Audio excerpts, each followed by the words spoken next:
অবশেষে লুকাসকে ধরে ফেলল পারুল। আমরা এমনটাই দেখতে পারব আজকের পর্বে, চলুন বিস্তারিত জেনে নেই। গল্পের শুরুতে দেখা যায় রায়ান আর পারুল অবশেষে বেঁচে ফিরে এসেছে, আর তাদের জন্য রয়েছে শেষ দিন।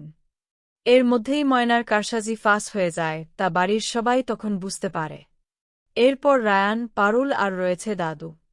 এর মধ্যেই পারুল বলে, তোকে আর দাদুকে এবার বাড়ি পাঠিয়ে দিতে পারলেই আমি একেবারে নিশ্চিন্ত হব। তখনই রায়ান বলে, তোর কি মাথা খারাপ হয়ে গেছে? তোকে ছেড়ে আমি কোথাও যাব না, আমি তোর সাথেই বাড়ি ফিরব, না হলে ফিরব না। পারুল তখন বলে, এরকমটা বলিস না, এখন তোকে বাড়ি যেতে হবে দাদুকে নিয়ে, কারণ আমার যাই হয়ে যাক না কেন আমি তোর আর দাদুর কোনো ক্ষতি হতে দেব না। এর মধ্যেই সংযুক্তা বলে, হয়েছে অনেক, এবার কে যাবে আর কে যাবে না এই নিয়ে ঝামেলা করার আর কোনো দরকার নেই, কারণ এই গেমটাতে তোমাদের সবাইকেই একসাথে অংশগ্রহণ করতে হবে, আর এটাই হচ্ছে এই গেমের নিয়ম। এটা শোনার পর পারুল বলে, কি বলতে চাইছেন, আবার কি নতুন গেম শুরু করতে চলেছেন? সংযুক্তা বলে, গল্পটা তোমাদের একটু পরে বলবো, আগে তোমাদেরকে একটা জায়গায় নিয়ে যাই। এর মধ্যে পারুলকে স্পর্শ করতে গিয়েছিল একজন গুন্ডা, ঠিক সেই মুহূর্তেই রায়ান তাকে মারার জন্য এগিয়ে যায়। এরপর পারুল আর রায়ানকে নিয়ে যাওয়া হয় দাদুর কাছে, যেখানে দাদুকে এমন একটা চেয়ারে বসিয়ে রাখা হয়েছে যে চেয়ারে ইলেকট্রিক শক দিলে দাদু একেবারে শেষ হয়ে যাবেন। এরপর সংযুক্তা বলে, দেখো তোমাদের জন্য দুটি বন্দুক রাখা আছে, এই দুটি বন্দুক তোমরা দুজনে আগে তুলে নাও। এরপর রায়ান তুলে নেয় আর পারুলও তুলে নেয়। তখনই সংযুক্তা বলে, তোমাদের যা করতে হবে খুবই সহজ, একটা কাজ, তোমাদের দুজনের মধ্যে একজনকে শেষ হতে হবে, তাহলে তোমাদের দাদু আশুতোষ বসু বেঁচে যাবেন, না হলে কিন্তু পারুল তুমি আর ফিরে যেতে পারবে না, তোমাদের তিনজনের কেউই বাঁচবে না। কিন্তু পারুল তখন বলে, না, এমনটা আপনি করবেন না কিছুতেই, আপনি এরকমটা করতে পারেন না। তখনই সংযুক্তা বলে, আমি কি করতে পারি আর কি পারি না সেটা কি আমি তোমার থেকে শিখব? কখনোই না, আমি সেটা কখনোই তোমার থেকে শিখব না। এর মাঝখানে দেখা যায় যে রায়ান বলে, পারুল, পারুল, তুই আমাকে শেষ করে ফেল, সেটাই ভালো হবে। কিন্তু আশুতোষ বসু বলেন, না, তোমাদের থেকে আমার বয়স অনেক বেশি, আমি অনেক দিন ধরেই পৃথিবীতে রয়েছি, আমার দেখার মতো আর কিছুই নেই, অনেক স্ট্রাগল করেছি, এখন তোমাদেরকে বাঁচতে হবে, তোমরাই নতুন প্রজন্ম, কোনোভাবেই আমি তোমাদেরকে মরতে দেব না। এরপরেই সংযুক্তা বলে, আরে দাদু, আপনাকে মেরে আমাদের কোনো লাভ হবে না, চুপচাপ আপনি বসে থাকুন, পারুল নাও, তোমাদের দুজনের মধ্যে যে কোনো একজনকে শেষ হতেই হবে। এরপরেই রায়ান বলে, আপনি কিন্তু অতিরিক্ত ঝামেলা করছেন, আপনি জানেন না আমি কি করতে পারি, আমরা কেউই মরব না, এই বলেই সিসিটিভি ক্যামেরায় বন্দুক দিয়ে গুলি করে সেটাকে ভেঙে দেয়। এরপর তারা কি করছে সেটা আর দেখতে পারে না সংযুক্তা। পারুল বলে, দাদু, যখনই আমি আপনার হাতের বাঁধনটা ছাড়িয়ে দেব, গুলি করার সঙ্গে সঙ্গেই আপনি চেয়ার থেকে লাফ দেবেন, কারণ যে কোনো সময় সংযুক্তা সুইচ প্রেস করলেই আপনি কারেন্টের শক খেয়ে যাবেন। এরপর পুরো ব্যাপারটা বুঝিয়ে দেয়, আর সংযুক্তা ঠিক করে আশুতোষবাবুকে শেষ করে ফেলবে, কিন্তু তার আগেই পারুল দাদুকে সেখান থেকে সরিয়ে দেয় এবং ইলেকট্রিক শক খাওয়া থেকে বাঁচিয়ে দেয়। এরপর পারুল বলে, এবার কিন্তু আমাদের ওপর অ্যাটাক করা হবে, যা করার খুব তাড়াতাড়ি করতে হবে। সংযুক্তা তখন বলে, লোকেরা, আজ কিছু একটা করো। লুকাস তখন সেখানকার সিকিউরিটিকে ফোন করে বলে দেয় ওদের খুব সাবধানে ধরতে, যেন তারা পালাতে না পারে। এরপর সিকিউরিটিরা চলে আসে এবং যথারীতি পারুলদের আবার ধরে ফেলে, কিন্তু পারুল তখন বলে, কেউ যদি আমাদের ধরার চেষ্টা করেন তাহলে সবাইকে নিয়ে একেবারে উড়িয়ে দেব, সেটা কিন্তু ভালো হবে না।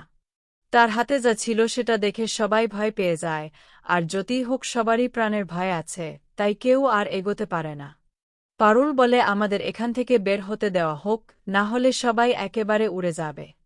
এরপর পারুল, দাদু আর রায়ান মিলে পালাতে শুরু করে। কিন্তু দাদুকে নিয়ে বেশি দূর এগোতে পারছে না তারা, তখনই দাদু বলে, আমি পারছি না, আমার খুব কষ্ট হচ্ছে।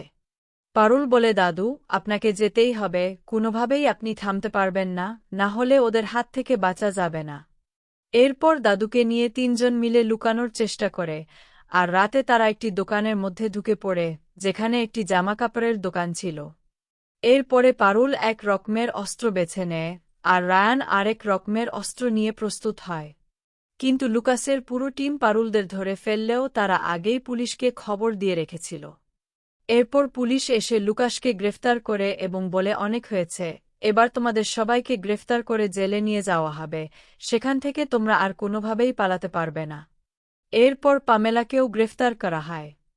অন্যদিকে শিরিন ভাবতে থাকে রায়ান কোথায় গেল, তার আবার কোনো ক্ষতি হয়ে গেল না তো, কারণ সে রায়ানকে ভালোবাসে, তাই তার কোনো ক্ষতি কিছুতেই মেনে নিতে পারছে না।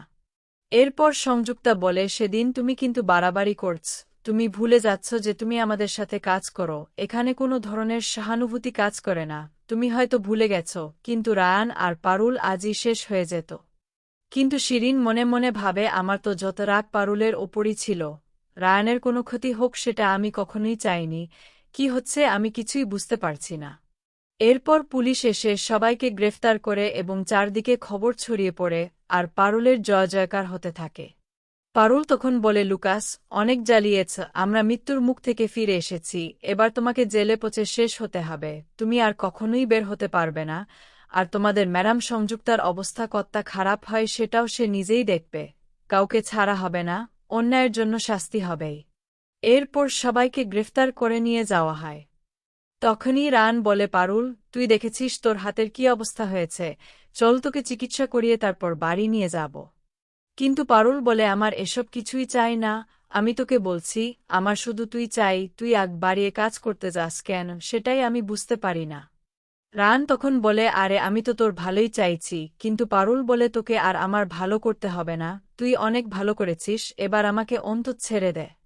তখন রায়ান আর বেশি কিছু বলতে পারে না। এরপর খবরটা চারদিকে ছড়িয়ে পড়ে এবং অনেকেই সেই খবর দেখতে থাকে।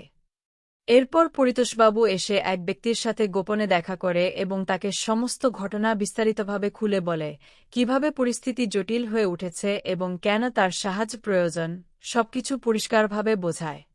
সেই ব্যক্তি যখন পরিতোষবাবুকে আশ্বাস দেয় যে সে তাকে সাহায্য করবে, তখনই একটি নতুন পরিকল্পনার সূচনা হয়, যেখানে সে পারুলের সাথে ভালোবাসার অভিনয় করবে, যেন এই অভিনয়ের মাধ্যমে রায়ান ভেতর থেকে ভেঙে পড়ে এবং জেলে যাওয়ার আগে নিজের মনের আসল কথাটা পারুলকে বলে দিতে বাধ্য হয়। এমনই এক চতুর কনসেপ্ট তৈরি করা হয়, যা পুরো ঘটনাকে এক অন্য মোড় এনে দিতে পারে। তখন পরিতোষও আত্মবিশ্বাসের সাথে বলে, এবার দেখা যাবে রায়ান কিভাবে নিজের অনুভূতি চেপে রেখে সবকিছু চুপচাপ সহ্য করতে পারে, কারণ এইবারই হবে আসল খেলা, যেখানে সত্যি আর মনের কথা আর লুকিয়ে রাখা যাবে না। এরই মধ্যে রায়ানের প্রতি পারুলের রাগ এখনও কমেনি, বরং তা আরও গভীর হয়ে আছে, সে কোনোভাবেই রায়ানকে সহ্য করতে পারছে না এবং তার উপস্থিতিতেই বিরক্ত হয়ে উঠছে। তারপরও রায়ান বারবার চেষ্টা করে পারুলের সাথে কথা বলতে, নিজের দিকটা বোঝাতে চায়, কিন্তু পারুল প্রতিবারই তাকে দূরে সরিয়ে দেয় এবং স্পষ্টভাবে জানিয়ে দেয় যে তার রাগ এখনও কমেনি। সে বলে, দেখ, এমনিতেই তোর উপর আমার অনেক রাগ রয়েছে, তাই আর বাড়াবাড়ি করিস না, কারণ এই আচরণ আমি কোনোভাবেই মেনে নিতে পারছি না। আজকে এই পর্যন্তই। আপডেট পেতে চ্যানেলটি সাবস্ক্রাইব ও বেল আইকনে ক্লিক করে রাখুন।